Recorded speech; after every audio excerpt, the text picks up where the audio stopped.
Hey everyone, it's your favorite pre-med coach here today, getting you ready for the MCAT. I like to refer to this as MCAT Mondays, so I want to prepare you so that you have the most success on the most important exam that determines whether you get into medical school or not.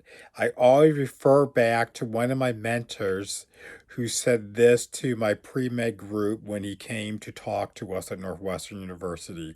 He said, the MCAT is a test you want to take once and only once. You guys want to make sure you're doing everything in your power to excel on this test and only sit for it when you're ready. And my mentor, he was an MD, PhD, and he was also on the admissions committee at the University of Chicago Price School of Medicine.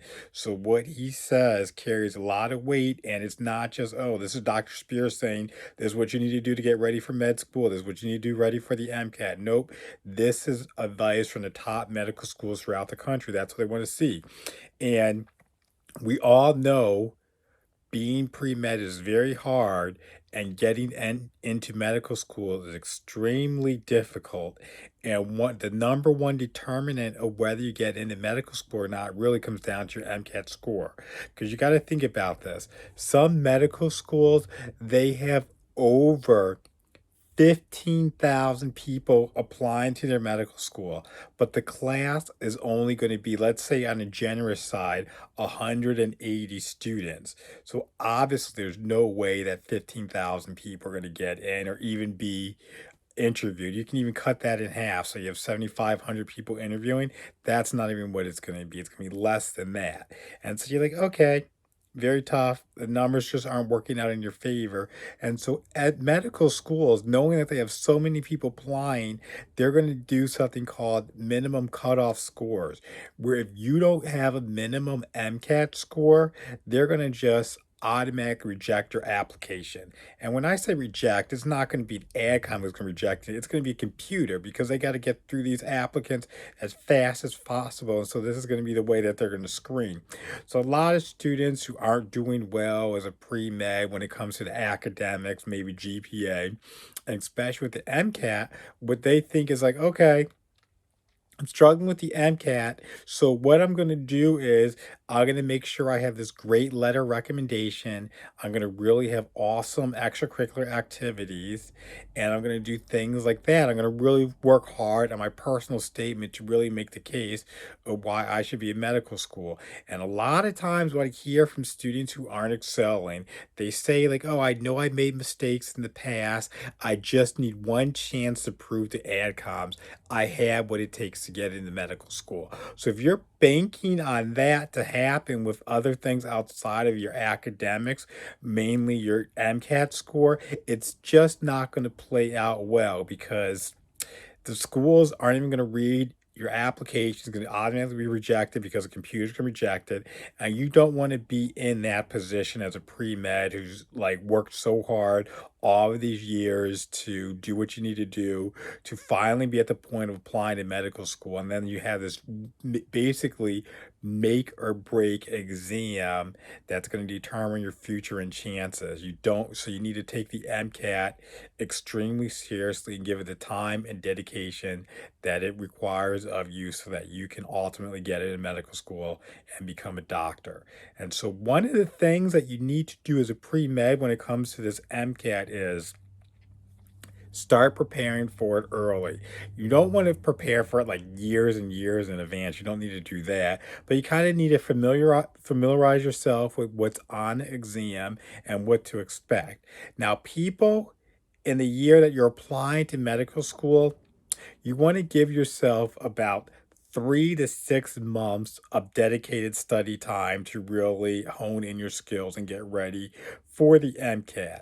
3 to 6 months, we're thinking, okay, we're going to apply to medical school in June. So you can do the math on that. So basically, between January and March of the year that you're applying to medical school is when you really need to start studying for the MCAT.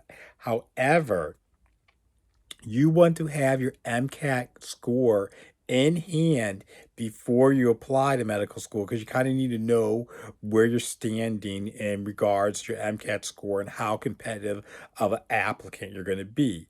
Now, again, you got to remember I said you want to take the MCAT once and only once. So you want to do practice tests to kind of gauge your performance. So when you actually sit for the real test, there's no shocks, there's no surprises. You don't want any of that to occur when it comes to the MCAT because that score is going to follow you around. And I know people hear rumors about, oh, I can just retake it and all of this other stuff. But unfortunately, what you think about a retake isn't really how AdComs approach retakes. I won't get into that now, I'll save that for another time, but really, retakes will hurt your chance of getting in medical school. It's not going to preclude you from getting in medical school, but it's basically a ding on your application when you're applying to medical school. Because again, if I have 15,000 people applying to my medical school and I can only admit or seat 180 of them into my incoming first year class, I'm actively looking for reasons to say no to applicants. So you need to be aware of this. You need to know that's the process AdCom has. You as an applicant, you're looking for everything that you can do to get into medical school, how you can be competitive. And on the other side of the table, we're looking at reasons like, no, why we can't accept this person, why we have to say no, because it's purely a numbers game. We just don't have the space to admit everybody who wants to be in medical school. So that's why it gets extremely competitive in this process of applying and getting into medical school. Now, here's something that you need to do in that year that you're applying to medical school. You know you need to sit and take this MCAT. So what you need to do is you need to take a diagnostic, basically a practice length MCAT exam, because you need to know where you stand with the material. Again, remember I said it's going to be 3 or 6 months of MCAT prep time. Well, how are you going to know how much time you need? Are you just an applicant who needs 3 months, or are you the pre-med student who needs 6 months of MCAT prep time? The only way you're going to figure that out is by taking a practice diagnostic MCAT exam. So you need to do that. And the thing is, you're not taking this exam thinking, oh, well, I don't know anything. It's been so long since I took some of these pre-med classes like orgo, biology, and physics, and some of the social sciences. I just know that's going to really bring down my score. So I don't want to do that because I know I don't know most of the material for the MCAT. And that's the exact reason why you need to do it, because you need to figure out what you know and what you don't know as a pre-med student. That way you can hone and tailor your MCAT prep so that you're most efficient and you're going to do the things that are going to boost your score in the least amount of time. Because remember, time is at a premium as a pre-med student. You guys know that. You're involved in so many extracurricular activities. You're doing all these things to kind of, let's say, pad your resume so that you can get into medical school, so you can outshine the competition and all of that. And so you have very limited time. And so the time that you do have, you want to make sure that you're focused and doing the things that's going to get you the most return on your investment. Basically, you're studying time. And so the best way to do that is like, okay, know what you're strong at, know what you're weak at, and then you game plan from there. And obviously, you want to spend more time on your weaker subject areas because that's where you can boost your score the most. It would make no sense to spend all your time studying a material that you already basically know at the 80 or 90% level and then skip over the material that you only know at like 40 or 60% because you don't want to feel bad when you take an exam or practice test and see that your scores are bad. So you have to avoid that, because think about that when it comes to ultimate or your cumulative MCAT score. If you study material that you know at like 80 or 90%, that means your room for improvement on an actual exam is only going to be 10 to 20%. However, if you study that material that you don't know well, it feels bad to go over it because you just know that you don't know it well and your scores are basically in the toilet, down the drain. That's where you can have the most improvement. So if you're only at 40 or 60% knowledge, that means your score can improve 40% to 60%. Think about how that can affect your cumulative MCAT score. That's really going to put you in a different percentile as opposed to somebody who had the 80, 90% knowledge base and only study at 80, 90% knowledge base versus somebody else who was at 40, 60% knowledge base. You're going to see who's going to really be able to boost your score and be more competitive. And you want to fall into that category where you have a competitive MCAT score. Because remember, this is a test you want to take once and only once. So I highly encourage you to figure out when you actually want to take the MCAT, the year that you're going to be applying to medical school, and then think about 3 to 6 months before then, you need to take a practice MCAT to see where you're at. And that's going to determine whether you need 3 months or whether you need 6 months to prepare for the MCAT. And you need to do everything in your power to make that your life. You need to focus on that and really, really do what you need to do so that you can get a score that's going to open doors for you where you can actually get into medical school. Because too often students, they'll tell me, I applied to medical school, my MCAT was not good, I knew it wasn't good, but I just wanted to apply to medical school. And then they find out that medical schools are saying no. They're getting rejected left and right. They're not getting interviews. And then they just basically wasted all this money to apply to all these schools because they think, oh, I just applied to more schools because I have a low MCAT score, so somebody's going to take me in. So they do that. And then they also waste his time and a full year because they went through this process and they weren't prepared. They weren't competitive. And remember, it's extremely competitive. 15,000 people to one medical school, and you have low MCAT scores. Very, very hard to get in. I'm not saying that's impossible, but it's very hard. You want to give yourself every advantage possible. So if you know there's a weakness in your application, that means AdComs know there's a weakness in your application. You need to make sure that you're applying where there's no deficiencies in your application. And plus, another thing, I won't go too much in this, but I'm sure you guys know this.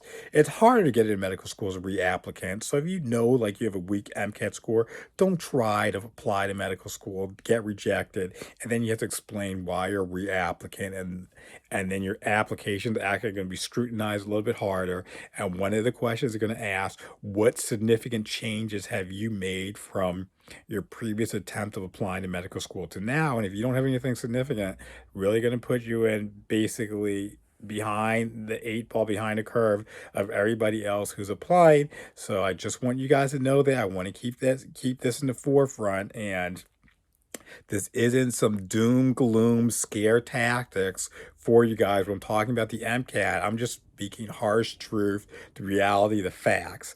Obviously, you don't need to be like 99th percentile MCAT score to get into medical school. There's ranges that people get into medical school based on their MCAT score, but you want to do things that make you competitive, make you have better chances, boost your odds of success. So really, what I want you to do is just take the MCAT extremely seriously, start early, prep wisely, do the things that's going to give you the best return on your investment with studying for the MCAT so that you can have success and that you can go on, get into medical school, be a medical student, and be on your way to becoming a physician. So it all starts with the MCAT. And if you guys have questions, reach out to me at drpremed.com. I even have an MCAT course that actually teaches you how to think like a doctor so that you can prepare for the MCAT, because the MCAT's unlike any other test you previously taken. A lot of your exams are memorization, and basically if you opened a book, did a problem set,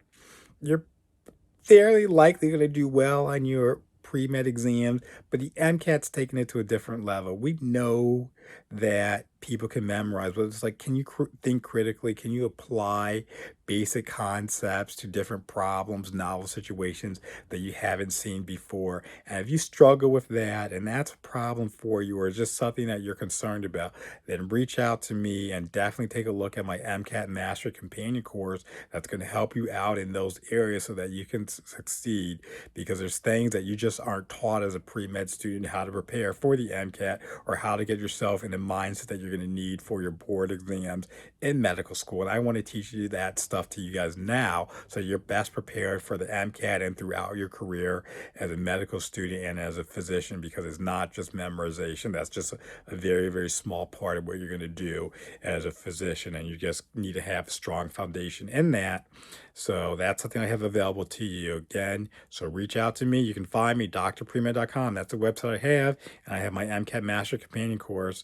And so, guys, just do what you need to do. Put in the time, put in the effort, put aside the distractions, and make sure you're in a position where you can excel and you can outshine the competition and do what you need to do on the MCAT so that you can get in medical school and become a doctor.